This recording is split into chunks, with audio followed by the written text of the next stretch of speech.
It started out within 2 or 3 days of my coming to the University of Washington in August of 1961.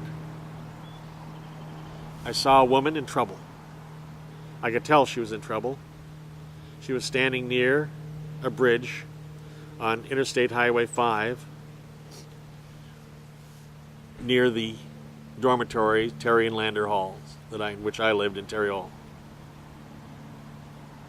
And it struck me she was standing by the rail too long. So I got my shoes on, my tennis shoes, and I ran to the bridge and talked to her. And she was extremely depressed. And so I brought her back to the dormitory and went upstairs, gathered all my change in a bag, and I took her downtown by bus, number 7, to a very elegant restaurant on the waterfront next to the ferry terminal. And it was a Tahitian-style restaurant on a pier. And I took her there, bought her a great steak dinner, and I had water. They didn't have money for both of us. And using all of my change, just about, for the dinner and the rest for a tip, at this place, it was called the Polynesian. And then talking to her on the way back to the campus area, and by continuing contact with her, I was able to help her change her life. And, as I said, that's been the bane of my existence. Since August 61 to date, I have spent over $9 million that I have earned in my careers on helping people with problems with alcohol, addictive drugs, and or mental impairment, and or personality problems. For example, for 12 years between 1970 and 1982, I visited the state of Washington's only prison for women. It is at Purdy, P-U-R-D-Y, Washington, and I was there every weekend for the full day, either Saturday or Sunday or holiday day. And I counseled women in the only penitentiary for women at that time in the state of Washington. I counseled the ones who were there, and they were basically all in there for some kind of murder or lesser homicide charge, and or for major drug running deals where they were acting as mules and had been caught. And I was able to help a lot of people. I also worked from 1970 to 86 helping people who were intellectually challenged on a regular basis, on a daily basis. And that cost a lot of money, although less than the prisoners. But the biggest cause that I've had is trying to help alcoholics and addicts. I've spent, as I said, a fortune. Together with all these works, it's been a part of my day every day, virtually, since August 1996. Excuse me, since August 1961. As I said, I have anomalies in my memory because of a hit on my hippocampus, which happened on August 12th, 1996, from a stroke that affected my hippocampus and created a little electrical storm there, and I lost my photographic memory. And I'm struggling to regain at least a photogenic memory. With some photographic memory I now have restored. But I have worked with alcoholics, addicts, and all these people.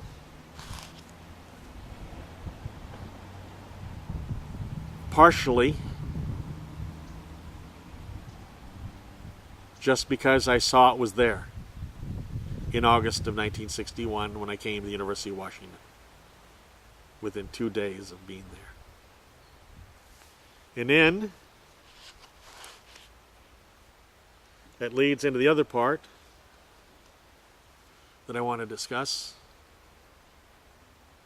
and that is that in Vietnam, as an agent of the National Security Agency, within a few days of arrival, I met a man named Mr. Antuna, who was drafted in the first days of World War II to become a Navajo Indian code talker from his reservation home in Arizona. And Mr. Antuna was an extraordinary man. He was the chief of station of the National Security Agency for the Central Third of Vietnam. And when we met, me being a few days into Vietnam service, it was his first day. He landed in Saigon, taking a plane to Quinh Nhan in the middle of the country where I was. And he immediately found out my location, commandeered a Jeep, and came to talk with me. And he told me that I was going to be the National Security Agency's second in command there in the Central Third of Vietnam, and we would be responsible for the Army's communications in that Central Third of Vietnam. And as Deputy Chief of Station for the National Security Agency agent, I was also an Army employee, and I got my pay and allowances, and my grade were nominally that of an Army person, but my work was NSA, and that was absolutely top secret knowledge available only to those people who were also NSA agents. Other than that, I could not tell them who I was. I simply had to, by force of personality, convince them to obey me. The only thing I could say is that they did not have a need to know, and they did not have clearance to know who I was. But if they failed to follow my orders, they would find out that there would be severe consequences for their future in the military, effective almost immediately, but certainly within whatever time it took me to get them to superiors who would get to the Department of Defense and who would, without telling them who I was, but tell them that I had authority, they could either follow it or be drummed out of the Army that day, or whatever other units they were in, Air Force, Marine Corps, Navy. And that was fun authority for a kid who was basically a smartass. It was great. And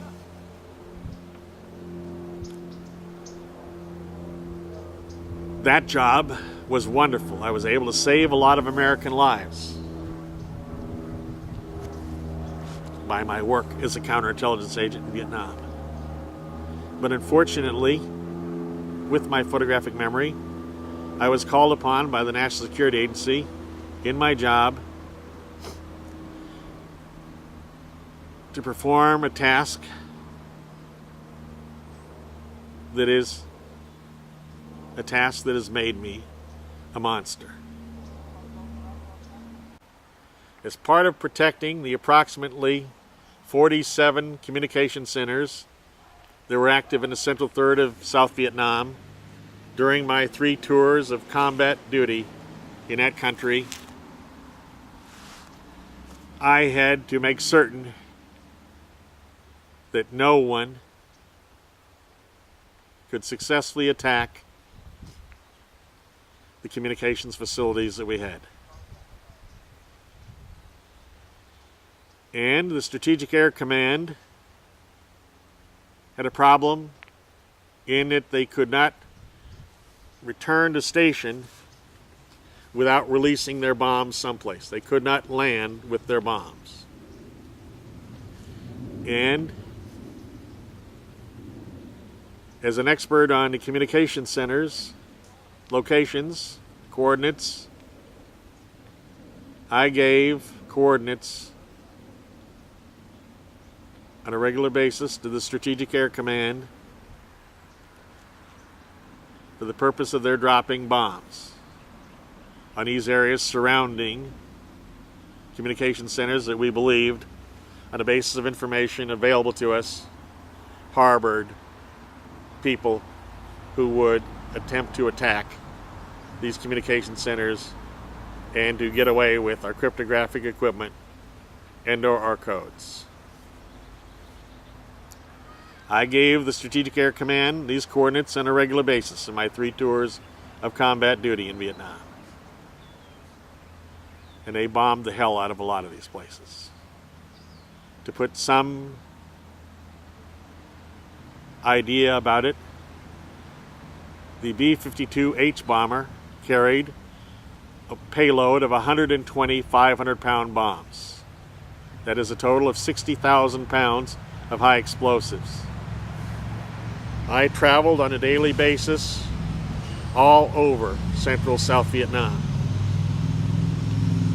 And I saw the effects of a lot of bombings that were done on coordinates that I'd given to the National Security Agency's people and to the Strategic Air Command people.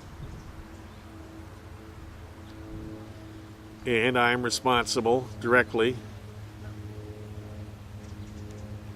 and became a mass murderer soon into my first tour of duty in South Vietnam.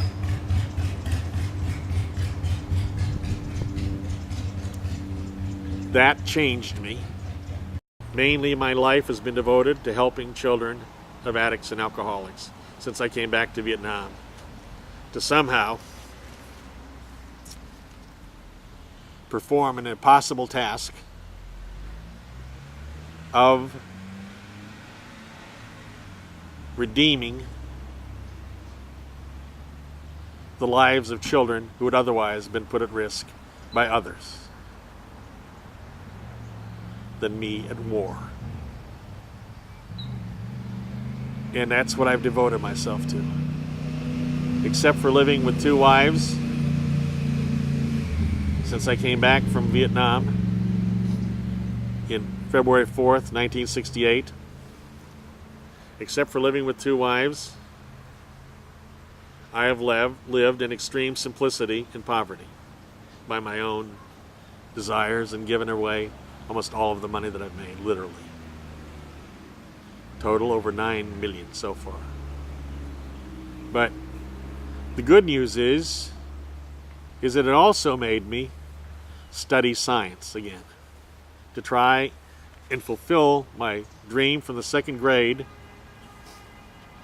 of building amazing new sources of power and energy. Since our fossil fuels are running out, since other fuels are extraordinarily expensive to use on the scales that humans need fuel.